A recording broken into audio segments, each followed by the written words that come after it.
Buddhism एक religion और philosophy है। ये इंडिया में स्टार्ट हुआ था। सिद्धार्था गौतमा नाम के एक आदमी ने इसे सिखाया था। वो बुद्धा कहलाए। बुद्धा का मतलब होता है जागृत व्यक्ति। बुद्धिज्म सफरिंग, दुख को समझने के बारे में है। ये हमें सफरिंग खत्म करने का रास्ता दिखाता है। ये रास्ता विजडम और कंपैशन का है। बहुत सारे लोग बुद्धिज्म फॉलो करते हैं। ये वर्ल्ड का एक मेजर रिलीजन है। बुद्धिज्म इंडिया से दूसरे कंट्रीज में फैला। ये चाइना और थाईलैंड जैसे प्लेसेस में गया। आज लाखों लोग बुद्धिज्म प्रैक्टिस करते हैं। उन्हें इसकी टीचिंग्स में पीस और मीनिंग मिलती है। बुद्धिज्म इंपॉर्टेंट आइडियाज सिखाता है। ये आइडियाज हमें अच्छी लाइफ जीने में हेल्प करते हैं। ये हमें अंडरस्टैंडिंग और काइंडनेस की तरफ गाइड करते हैं। बुद्धिज्म हमें अपने अंदर पीस ढूंढने में हेल्प करता है। ये हमें दूसरों के साथ हार्मनी में रहना भी सिखाता है। बुद्धिज्म डिस्कवरी का एक पाथ है। ये हमें अपने अंदर देखने के लिए इंकरेज करता है। ये हमें दुनिया को क्लैरिटी और कंपैशन से देखना सिखाता है। सिद्धार्था गौतमा एक प्रिंस थे। वो लग्जरी में रहते थे, लेकिन वो खुश नहीं थे। उन्होंने दुनिया में सफरिंग देखा। वो इसे खत्म करने का तरीका ढूंढना चाहते थे। एक दिन सिद्धार्था ने अपना पैलेस छोड़ दिया। उन्होंने एक ओल्ड मैन, एक सिक मैन और एक डेड मैन को देखा। इससे उन्हें सफरिंग की ट्रूथ का एहसास हुआ। उन्होंने एक होली मैन को भी देखा। इससे उन्हें होप मिली। सिद्धार्था ने एनलाइटनमेंट पाने का डिसाइड किया। वो सफरिंग से एस्केप करना चाहते थे। उन्होंने कई सालों तक मेडिटेट किया और स्टडी की। फाइनली उन्हें एनलाइटनमेंट मिली। वो बुद्धा बन गए। बुद्धा ने अपनी टीचिंग शेयर की। उन्होंने 4 नोबल ट्रूथ्स के बारे में बताया। उन्होंने 8 फोल्ड पाथ सिखाया। बहुत से लोगों ने उन्हें फॉलो किया। बुद्धा ने सिंपल लाइफ जी। उन्होंने बहुत ओल्ड होने तक टीच किया। उनकी टीचिंग्स आज भी लोगों को इंस्पायर करती हैं। उन्होंने सफरिंग से फ्रीडम का रास्ता दिखाया। वो विजडम और कंपैशन की एक बीकन है। 4 नोबल ट्रूथ्स बुद्धिज्म के हार्ट में हैं। ये सफरिंग की नेचर एक्सप्लेन करते हैं। ये हमें सफरिंग से बाहर निकलने का रास्ता भी दिखाते हैं। फर्स्ट नोबल ट्रूथ है दुखा। दुखा का मतलब है सफरिंग। ये मानता है कि लाइफ सफरिंग से भरी है। हम फिजिकल और इमोशनल पेन एक्सपीरियंस करते हैं। सेकंड नोबल ट्रूथ है समुदाय। ये ट्रूथ सफरिंग का कॉज एक्सप्लेन करता है। ये कहता है कि क्रेविंग और अटैचमेंट सफरिंग का कारण बनते हैं। हम उन चीजों से क्लिंग करते हैं जो चेंज होती हैं। इससे अनहैप्पीनेस होती है। थर्ड नोबल ट्रूथ है निरोधा। निरोधा का मतलब है सफरिंग का एंड। सफरिंग से फ्री होना पॉसिबल है। हम क्रेविंग को छोड़कर इसे अचीव कर सकते हैं।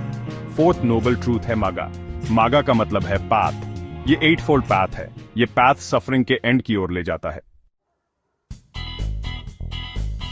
8 फोल्ड पाथ सफरिंग को एंड करने का वे है। ये एक मॉरल और फुलफिलिंग लाइफ जीने का गाइड है।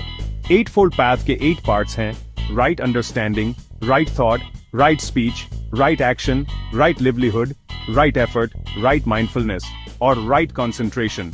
राइट अंडरस्टैंडिंग का मतलब है दुनिया को क्लियरली देखना। ये 4 नोबल ट्रूथ्स को समझने के बारे में है। राइट थॉट का मतलब है पॉजिटिव और काइंड थॉट्स रखना। राइट स्पीच सच्चाई और काइंडनेस से बोलना है। राइट एक्शन एथिकली और कंपैशनेटली एक्ट करना है। राइट लिवलीहुड का मतलब है एथिकल वे से अर्निंग करना। राइट एफर्ट का मतलब है पॉजिटिव क्वालिटीज डेवलप करना। राइट माइंडफुलनेस का मतलब है प्रेजेंट मोमेंट के बारे में अवेयर रहना। राइट कंसंट्रेशन का मतलब है माइंड को फोकस करना। 8 फोल्ड पाथ रूल्स का सेट नहीं है। ये लाइफ जीने का एक तरीका है। ये विजडम और कंपैशन डेवलप करने के बारे में है। Section 5 the 5 precepts. 5 precepts ethical guidelines हैं। ये बुद्धिज्म में इंपॉर्टेंट है। पहला प्रीसेप्ट है लिविंग बीइंग्स को हार्म करने से बचना। ये नॉन वायलेंस का प्रिंसिपल है। ये हमें सभी क्रीचर्स के साथ काइंड रहना सिखाता है। दूसरा प्रीसेप्ट है जो दिया नहीं गया है उसे लेने से बचना। इसका मतलब है स्टीलिंग नहीं करना। ये ऑनेस्टी और दूसरों की प्रॉपर्टी के लिए रिस्पेक्ट को इनकरेज करता है। तीसरा प्रीसेप्ट है सेक्सुअल मिसकंडक्ट से बचना। ये हमें अपने रिलेशनशिप्स में रिस्पॉन्सिबल और रिस्पेक्टफुल रहना सिखाता है। चौथा प्रीसेप्ट है फॉल्स स्पीच से बचना। इसका मतलब है सच बोलना। इसका मतलब गॉसिप और हार्मफुल स्पीच से भी बचना है। पांचवा प्रीसेप्ट है इंटॉक्सिकेंट्स से बचना। इसमें अल्कोहल और ड्रग्स शामिल हैं। ये सब्सटेंसेस माइंड को क्लाउड करते हैं। Section 6 branches of Buddhism. Buddhism की कई ब्रांचेस हैं। हर ब्रांच की अपनी प्रैक्टिसेस और इंटरप्रिटेशंस हैं। थेरावादा बुद्धिज्म सबसे ओल्डेस्ट ब्रांच है। ये बुद्धा की ओरिजिनल टीचिंग्स पर फोकस करता है। ये साउथ ईस्ट एशियन कंट्रीज जैसे थाईलैंड और श्रीलंका में कॉमन है। महायाना बुद्धिज्म बाद में डेवलप हुआ। ये कंपैशन और सभी बीइंग्स की हेल्प करने पर एम्फसाइज करता है। ये ईस्ट एशियन कंट्रीज जैसे चाइना और जापान में कॉमन है। वज्रयाना बुद्धिज्म महायाना बुद्धिज्म की एक ब्रांच है। ये एनलाइटनमेंट अचीव करने के लिए रिचुअल्स और विजुअलाइजेशंस यूज करता है। ये तिब्बत और नेपाल में कॉमन है। ज़ेन बुद्धिज्म महायाना बुद्धिज्म का एक फॉर्म है। ये मेडिटेशन और डायरेक्ट एक्सपीरियंस पर एम्फसाइज करता है। ये जापान और दुनिया के अदर पार्ट्स में पॉपुलर है। Section 7 important pilgrimage sites. Buddhism के कई सेक्रेड साइट्स हैं। ये प्लेसेस बुद्धिस्ट के लिए इंपॉर्टेंट हैं। नेपाल में लुम्बिनी बुद्धा का बर्थ प्लेस है। इंडिया में बोध गया वो जगह है जहां बुद्धा को एनलाइटनमेंट मिली थी। इंडिया में सारनाथ वो जगह है जहां बुद्धा ने अपना फर्स्ट सर्मन दिया था। इंडिया में कुशीनगर वो जगह है जहां बुद्धा पास अवे हुए थे। ये प्लेसेस पिलग्रिमेज डेस्टिनेशंस हैं।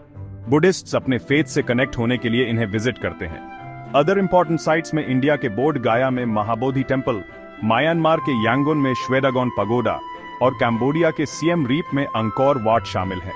ये साइट्स बुद्धिज्म की हिस्ट्री रिप्रेजेंट करते हैं। ये पीस और रिफ्लेक्शन की प्लेसेस हैं। Section 8 global impact of Buddhism. Buddhism का वर्ल्ड पर प्रोफाउंड इंपैक्ट रहा है। इसकी टीचिंग्स ने आर्ट, कल्चर और फिलॉसफी को इन्फ्लुएंस किया है। बुद्धिस्ट आर्ट अपनी ब्यूटी और सेरेनिटी के लिए जाना जाता है। बुद्धिस्ट टीचिंग्स ने लिटरेचर, म्यूजिक और डांस को इंस्पायर किया है। बुद्धिज्म ने मॉडर्न साइकोलॉजी और माइंडफुलनेस प्रैक्टिसेस को भी इन्फ्लुएंस किया है। बहुत से लोगों को बुद्धिज्म में पीस और मीनिंग मिलती है। इसकी टीचिंग्स मीनिंगफुल लाइफ जीने के लिए गाइडेंस ऑफर करती हैं। बुद्धिज्म पीस और कंपैशन को प्रमोट करता है। ये अंडरस्टैंडिंग और टॉलरेंस को इनकरेज करता है। इसकी टीचिंग्स आज की दुनिया में रेलेवेंट हैं। बुद्धिज्म ग्रो और इवॉल्व होता रहता है। ये दुनिया भर में लाखों लोगों के लिए इंस्पिरेशन का सोर्स बना हुआ है। Section 9 conclusion the enduring legacy of Buddhism. Buddhism एक रिच और एंशिएंट ट्रेडिशन है। ये विजडम, कंपैशन और एनलाइटनमेंट का पाथ ऑफर करता है। बुद्धा की टीचिंग्स टाइमलेस हैं। ये आज भी उतनी ही रेलेवेंट हैं जितनी सेंचुरीज पहले थीं। बुद्धिज्म हमें खुद के साथ और अपने आसपास की दुनिया के साथ हार्मनी में रहना सिखाता है। 4 नोबल ट्रूथ्स सफरिंग की नेचर एक्सप्लेन करते हैं। 8 फोल्ड पाथ हमें सफरिंग से बाहर निकलने का वे दिखाता है। 5 प्रीसेप्ट्स हमें एथिकली जीने के लिए गाइड करते हैं। बुद्धिज्म पूरी दुनिया में फैल गया है। ये सभी वॉक्स ऑफ लाइफ के लोगों को इंस्पायर करता रहता है। पीस और कंपैशन का इसका मैसेज आज पहले से कहीं ज्यादा जरूरी